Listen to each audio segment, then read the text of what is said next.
Hello, everyone, and welcome to my channel. I am the Night Walker, and oh yeah, we're gonna get into some really good stuff here. Stuff I really enjoy. If you know people out there who know me, they know anything about me. They know that I love Tales from the Crypt. I adore it. It's one of my favorite series of all times. It's I would have to say like if I was to talk with people and they say, oh, when it comes to comics, I'm a Marvel fan. Somebody's like, I'm a DC fan. I'd be like, no, I'm EC Comics, Tales from the Crypt, Vault of Horror, Haunt of Fear, Mad Magazine. That's the kind of stuff I'm into. And so, here in 1972, we got the movie from Amicus, which was basically kind of in the late 60s, early 70s. They were they were the rival against Hammer Studios. And one thing that Amicus was really known for, they did a lot of horror anthologies, and these two obviously adaptations from the comics. I don't know why they never did a Haunt of Fear movie, and if they did, I don't know anything about it. Maybe they did it and they renamed it or something, but but yeah, if you look up Amicus, they have, of course they have, movies like, The Beast Must Die and Now the Screaming Starts and things like that. But the one thing that, it seemed like they were most well known for was horror anthologies. Um, but yeah, I do enjoy the Tales from the Crypt. I have these two movies. I have on DVD and Blu-ray. I have Demon Knight and Bordello of Blood. I need to get Ritual. I don't have that, even though it's not the best. But to show you how much of a Tales from the Crypt fan I am, I actually have two copies of the entire series of Tales from the Crypt, all seven seasons. And let me explain, because I had mentioned in previous videos. Well, here a few years back, I lived in a very small space, very confined space. I didn't have a lot of room, and I bought all seven seasons of of Tales from the Crypt. This was before you had the box set with the keep cases and stuff that they just put out a couple of years ago. So I bought each season individually. Some of them I ordered online. Some of them I found at like Walmart's and stuff. And some of them I bought. The packaging was destroyed. The discs were in great shape, but the packaging was destroyed. But I didn't have the room, to store all that stuff anyway. So what I did was I just bought a regular CD wallet and I put all the discs, the DVDs in there, and that was it. But it was here, as a matter of fact, it was earlier this year that I couldn't help anymore. I saw the beautiful box set that Warner Brothers had put out, that has all seven seasons, and and I needed that. I just felt like you know I really really wanted the series of Tales from the Crypt with the artwork, and so to get that, I bought the whole set again, and I have it, and I keep it here in my my lair. But so yeah, so I actually own two sets of the Tales from the Crypt, DVD series, and that's just to prove to you how much of a big fan of the show I am. And I'll be honest with you, I'm not going to be surprised if here down the road they decide, well, we're going to go ahead and we're going to, we're going to go ahead and we're going to put out the series again, but we're going to, bring it up to Blu-ray, because I mean, it's like right up here, I got Scooby Doo, the entire series on DVD, and now they're talking about that's coming out in Blu-ray if it's not out already. So I'm not going to be too surprised if in another year or so, whatever, that they're going to turn around and say, well, now we're going to take Tales from the Crypt and we'll put that out in a box set, Blu-ray box set too. Anyway, so now let's get to the video, or the review anyway. So this came out in 1972, the year my oldest brother was born, and Vault of Horror came out in 73, the year my other brother was born. But anyway, so the story starts off. We have you got the great scary music from the beginning, and of the opening credits, and then you have five people. They're walking around in this. It's kind of like a sarcophagus, and these chambers, and they're taking a tour and stuff. And you got these five people. Joan Collins is one of them. She was pretty much one of the big names of this movie. And so they're looking around. Well, they get lost, because she drops her brooch, and because of that, I may as well tell you right now, we're going to get into spoilers. So just so you know, yeah, there's going to be spoilers here. So she drops her brooch and they find it. And then, so they get lost. And so they're trying to find their tour group and they end up in this chamber. And, it's a crypt. And we meet the Crypt Keeper, who, everybody always remembers the iconic Crypt Keeper from the show. But in this case, the Crypt Keeper is actually played by Sir Ralph Richardson. And unfortunately, there's no. Oh, there he is, right there. If you can see him on there, that's him. That's the Crypt Keeper right there. So it was different from, what we now know and perceive as the Crypt Keeper. But still, anyway, he does a good job. So for what it was at the time, he did a good job. And so, they're talking about there's no way out. And he's like, there's no way out there. And he's got these kind of really creepy, cryptic lines he keeps saying, like, he's like, please sit down. I assure you I have a purpose. And, all they want to do is leave. The five people, all they want to do is leave. And so, we're going to segue into the first story. And Joan Collins is talking about, what is this all about? What are you doing and all this? And he's all like, what are your plans when you leave here? And she's all like, plans? He's like, plans. And so we go into the first story. And the first story actually, was actually readapted by Robert Zemeckis when they turned it into the TV series. It's actually become one of the most popular episodes of the TV series. Now you have the woman Joan Collins and her husband and their little daughter. It's Christmas Eve, they're kind of fixing everything up, getting ready, having their Christmas celebration and stuff. Well, the husband, he comes in, he's got a beautiful present for his wife, he's got a card to the best wife in the world. So he sits down, he's got a cigar, got his drink, and he's reading the paper. Well, she comes up and she takes the andiron and she smashes his head in with it. And while this movie does have good practical effects, I will say the blood honestly does not look good in this movie. It's like what Tom Savini would say, it looks like melted crayons. It really does. It looks like red nail polish more than it does anything else. Like a bright red, nail polish.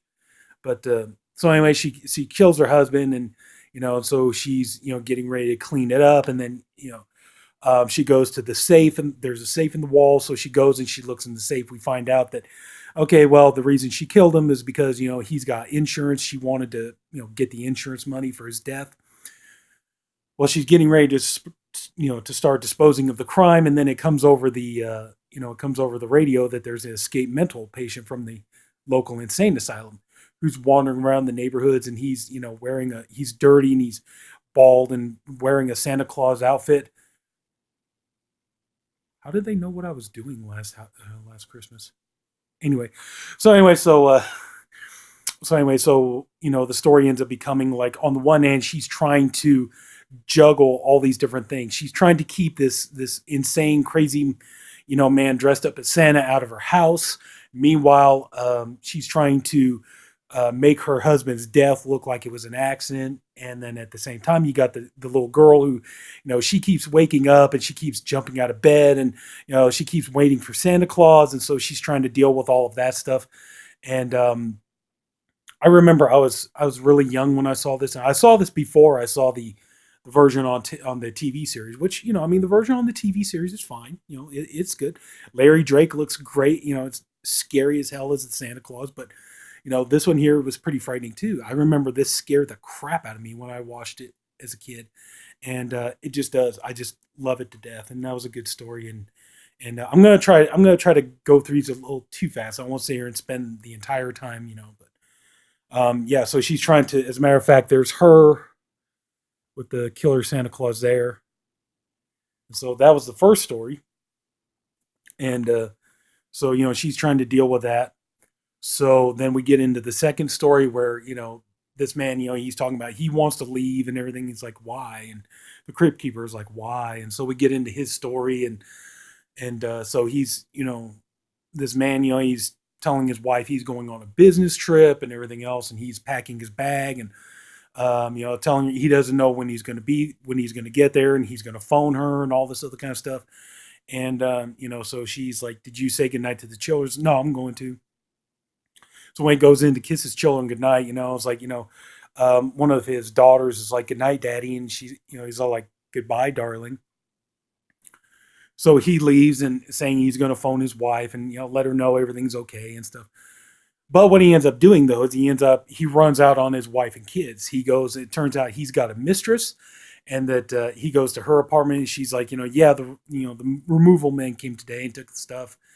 And so they're riding in the car, and he's talking about like he's feeling a little bit of guilt, talking about how it was really hard for him to say goodbye to his wife and his kids, and but in the end, he thinks this whole thing, they both had to give up a lot, but it'll be worth it. They love each other and they want to be together and all this other kind of stuff. And so she's all like, you've been driving for a while, let me drive. And so so he goes to sleep, and she's driving the car, and he starts, no, no, no, no. And so she so he's all like, oh, sorry, bad dream and all this. And so a car swerves at them, and they he grabs the wheel, and they go off the road, and the car crashes and stuff. Now what's interesting is, now from everything we see from this point of the story on, is from his point of view. And so he's crawling out of the car, the burned wreckage. He's trying to find the girl, Susan. He's trying to find her. He can't find her anywhere. Doesn't know what's going on. Doesn't know if she's still in the wreck. Doesn't know, he's all disoriented and stuff. And so he's, walking about. Like I said, everything is being seen from his point of view. And so, like, a car pulls up, and this guy's like, "You crazy fool! You trying to get yourself killed?" It's like, ah! And so, he drives off and stuff. And so, he goes up to a homeless man, and the homeless man turns him and sees him. And he screams and runs off and everything. So he makes his way back to his old house where his wife and kids were. And, he knocks on the door.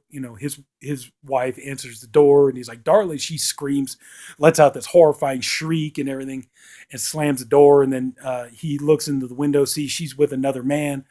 And he's like, "What the hell?" And then he looks at the name on the doorbell, and the name has changed. So realize, she remarried, and, with another man now.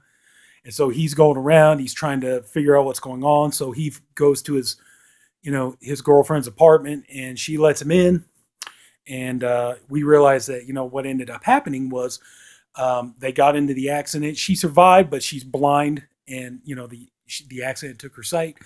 And the furniture is all back, and he's like, "I don't know what you mean. What's going on? I'm going out of my mind," and all this. And she's all like, "Carl died." And she's, "What?" It's like 2 years ago. And then that's finally when he sees his reflection in the glass coffee table, and you see he's this decomposed, rotting corpse, and he screams. And then he wakes up. He's riding in the car with the girlfriend, and, he's like, "Sorry, bad dream." Then, this thing happens over again. It's like, the headlights are going to swerve into them. So he grabs the wheel, they go, and the car crashes, and then kind of like it all repeats itself. So that was the second story. Then we get to the third story where you have this one guy here. He's kind of a dick here, this dude here. But anyway, he's this guy. Apparently he's just got way too much time on his hands. It's like he lives with his father, and, and they're just a couple of miserable bastards, and they're like all into real estate and stuff like that. Well, across the street, they got this, nice old man, played by Peter Cushing, and Peter Cushing is great in this movie. Of course, big surprise, Peter Cushing is great in a movie. Who didn't see that coming? But, he plays this really, really nice old man, and, his name is Grimsdyke, and, he's just, this sweet old man. He's like a garbage man. They call him rubbish collectors and stuff. And lives in this little house that he lived in with his wife. And they got these dogs, but he keeps his dogs in the backyard, and they're fenced up and stuff, so the dogs aren't running around wild and free or any of that stuff. But he's got these dogs, and like, his wife died, and one of the things he likes to do is he likes to entertain the kids. So he's got the kids over there. He finds, and it's explained by the younger guy that, like, every year on his birthday, he invites the kids over to his place, and then, they have parties, and they play games, and he tells them stories, and, he gives them presents, and the presents that he gets are toys that he finds, in the garbage, and he fixes them and gives them away as gifts and stuff like that. And, but, the kids love him and everything else, and, nobody, and, but the thing is like, they want him to sell his house, because they want to get somebody in there who has money, and basically, because these people are in this kind of posh, upscale, ritzy neighborhood in London. And as far as they're concerned, Grimsdyke is he's like the one neighbor who, like, as far as they're concerned, because of his job, because of his social status and everything else, he's the one who's like pulling down on their economic resources and things like that. So they hate him. They want him out for that reason. And so, this guy basically, because like I say, he's just got way too much damn time on his hands. So he decides he's going to start screwing with Grimsdyke every chance he gets. Like, he goes into, like, there's a neighbor next door to Grimsdyke, and this guy, has like this prize rose garden that he's, very meticulous about, takes really great care of. And so he goes, with like a, goes in with like a pitchfork and starts digging up and tearing up the roses and stuff like that. And so the next day, the neighbor, he calls the police, and he automatically just assumes that it's Grimsdyke's dogs. His dogs are the cause of it. So those dogs need to be taken away. So they take away Grimsdyke's dogs, and he's all like, please don't take my dogs away. They're my only friends. He's all like, where are their licenses? I couldn't afford them, so, but that's why I keep them, in the pen and all that stuff. So they take away all of his dogs, except for one man just to escape. So he's got at least one dog left. But then they start doing all these other things to him, like they're calling the mothers of the kids around town, saying that, they don't know what his intentions are, but this old man likes to fill his house with children, and they think he's up to no good and all this other kind of. So they're kind of warning the parents, keep your kids away from his yard and all that stuff, and trying to make him out to be like a pedo and all this other kind of stuff. And so they're driving the kids away and everything else. And meanwhile, Grimsdyke, he's still very much in love with his wife, and as a matter of fact, he's using a Ouija board trying to contact her, and he's all like, is there anything you want to tell me? And so he goes into this kind of trance where he's doing the automatic writing, and so he can't see with his glass, puts on the word danger, appears as like, who to, danger, who to, the children, who, danger to who, and all this, and honey, can't you tell me danger to who, and all this. And so they're doing more and more stuff to mess with him. Like they call the man at the city and get him to lose his job and all this other kind of stuff. And so they finally did just, they decide, well, one more turn of the screw, he'll sell his property for nothing, pretty much. And so they send him all these Valentine's cards. And, so he gets these Valentine's cards, start reading them, and they say the most horrible things, like, why don't you jump in a river and drown and all this kind of stuff. And, your presence ruins our neighborhood and all this kind of stuff. And so, he snaps. He figures, I got no money, I got no family, I got nothing left. So he decides, to end it. So some time later passes, and, the two, they're sitting there like, what is that dog whining about and stuff? And the father's all like, you know what? I haven't seen Grimsdyke for days, not since Valentine's Day. So they go over to his house, and they're looking around. It's like they find out, wow, his house is clean. It's like, I thought his house would be, I mean, it's modest. It's, it's not ritzy or upscale or anything, but he lives in a nice, modest, comfortable home. And it's like, but he's like, the father's like, the house is spotless. I thought it'd be filthy and all this kind of stuff. And, it's a nice place that they have and all this. And so they find out that Grimsdyke hung himself, because he just couldn't take it anymore. And so they're at the funeral, and the kids are mourning for him, and they got the dog, and everybody's, a lot of people are mourning for him and stuff. And, one guy turns to the father, the old man, and says, that really was nice of you to pay for his funeral. And he's all like, well, it was the least I could do for him. I mean, he was a neighbor. And so a year later, time passes, and so they're, the two miserable father and son, they're just sitting there, and father's reading a book in front of the fireplace. The son's sitting there just writing stuff down at the desk, and he finds the old Valentine's cards. And so he's like tearing them up, throwing them in the fire, and the father's like, what are you doing? He's like, those are all Valentine's cards. And he's all like, a year today, Valentine's a year ago today. And so meanwhile, the father's like, I'm going to bed. And meanwhile, you start to see Grimsdyke come out of the grave here. You can see right there. He's coming back from the dead to get revenge for what was done to him. And so, so Grimsdyke gets into the house, and the guy's sitting there in the dark. He's still writing, and then all of a sudden he looks up, and and it's like Grimsdyke just kind of like that, So the father comes in the next morning, opens the curtains in the den or the study, sees that his son is dead, laid over the desk, and there's like this big blood-soaked bundle on the desk. So he starts to open it, and there's a poem written in the guy's blood. It says, you were mean and cruel right from the start. Now you truly have no. So he finishes opening it. It turns out, Grimsdyke ripped the guy's heart out. And so it says, you have no heart, so there you go. Some good, good dark humor right there. So then, and then the guy admits, he's like, I never did like Grimsdyke. So we go to the next guy who, they do his episode where basically it's a take on the monkey's paw. This guy, is talking about like how he was, it has Roy Dotrice in it, who, I know him from movies like, Cheech and Chong, the Korskin Brothers and other stuff. But so they're talking about like, he's got to file for bankruptcy, and he's got this house with all these beautiful, expensive works of art and all this other kind of stuff. And so they tell him, either you start selling your stuff to pay off your debts, or you're going to have to file for bankruptcy, one of the two. And so he's all like, no, I'm not going to do it. So he doesn't want to budge either way, but he and his wife, they're talking about how, that, they may have to sell some things and all that stuff. And so, so the wife is, she's looking at one kind of statue, and she's like, remember we got this? And it's like, yeah, the guy said, use it wisely. And it says, and so she's reading an inscription on it. It says, 3 wishes I give you, no more. And so she wishes for lots of money, and he's all like, wait a minute, it reminds me of the story of the monkey's paw. And, that story doesn't have a good ending. But she's like, well, I already made the wish, but you just said so yourself. It's a story like our 3 wishes. Then suddenly the phone rings, and turns out it's Roy Dotrice's character. Tells him, come on down. I need to talk to you about money. So he goes, and turns out he's being followed by this guy on a motorcycle. It turns out he's kind of like Death, because he's got kind of like the skull face and everything. And so, she finds out that her husband died, and, she's talking to Roy Dotrice's character, and she's, asking him, do you know anything about the story of the monkey's paw? And he's all like, yeah. So he explains the story to her, and about the 3 wishes and how they go really bad. And so, and so she's like, I need to wish him back. He's like, no, wait a minute. You don't understand. That story doesn't have a good ending. And she's like, I just have to be more careful. I have to figure it out. And this story was remade for the TV series later in season 7.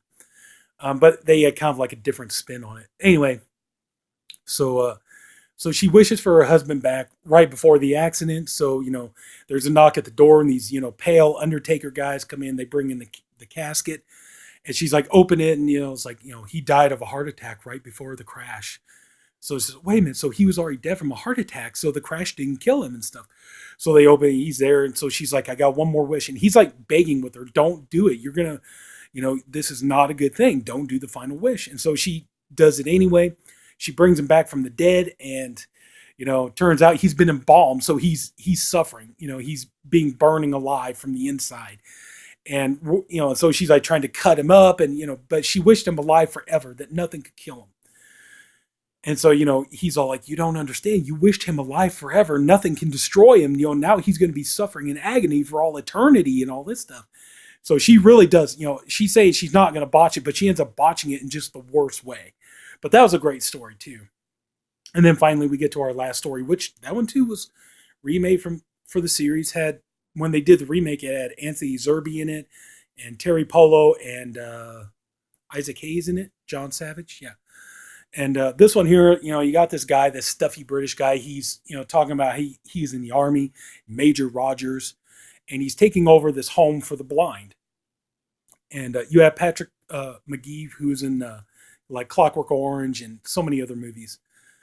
So he's running this place, and he figures, these people are blind. He doesn't, he's going to, pardon the pun, but he's going to rob these people blind.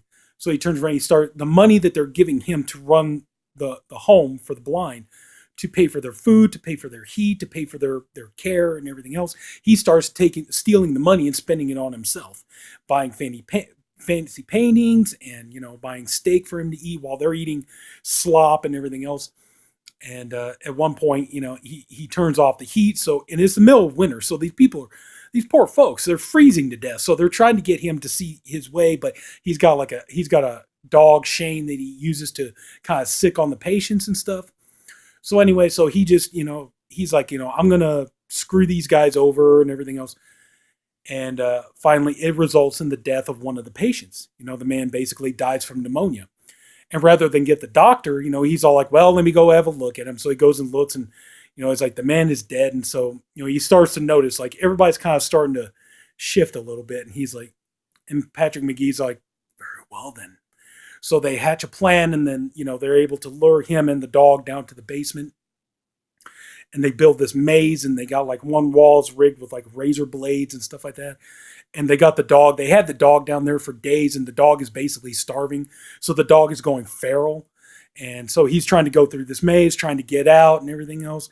And then they open the door. The dog's going to come at him. And so, he's trying to get through this wall with all the razor blades. And so, so they turn off the lights because it's like, well, hey, what does this guy think of what it's like to be blind? So he runs in and they turn the lights off. So the guy basically gets ripped apart by both the razor blades sticking from the wall and the dog ripping him apart, eating him up. So anyway, so we get to the end. Sorry, I know it's been a long review, but so we get to the end, and then finally, a door opens, and the guy goes and he's looking, and he's like, "Where are we?" And he's like, "To a place where people go." The Crypt Keeper saying this, to a place where people go where they die without remorse or repent. And so he basically falls into the fiery pit of hell, and then the other four follow suit, and they realize like that's what ended up happening. They earned their way into hell. And so, the movie ends with, the Crypt Keeper looking at the camera. Who's next? Perhaps you? And, that's where the movie ends. But yeah, I love the movie. I love it to death. I watched that movie a dozen times. I could watch it a dozen more times. It never gets old, never loses its edge. It's always entertaining. And so is the TV show. I love the show. Oh yeah. Like it. I mean, I must love it. I bought the DVDs twice, for crying out loud. Not to mention too, you can watch the episodes for free on YouTube. So, and the movie, you can actually watch this. If you want to watch the movie for free, it's on YouTube, so you can watch it for free if you want to. But I do recommend the Scream Factory edition. It is a great edition to have, and Vault of Horror is really good too. So, but anyway, that's going to pretty much do it. We're at 27 minutes now. I didn't expect the video to go on this long, but anyway. Tales from the Crypt. I love it to death. So if anybody took the time to watch this video, as long as it is, I thank you for doing it. I appreciate you for doing it. I also hope you enjoyed this video. If you did, please like and subscribe. There'll be more videos posted every week. And not just, movie reviews, but, creepy tales and urban legends and, hauls and everything else. So, yeah, please come back. So until then, this is the Nightwalker. And better be careful. You might be out strolling about some night, and you might see me and I might run into you. So take care.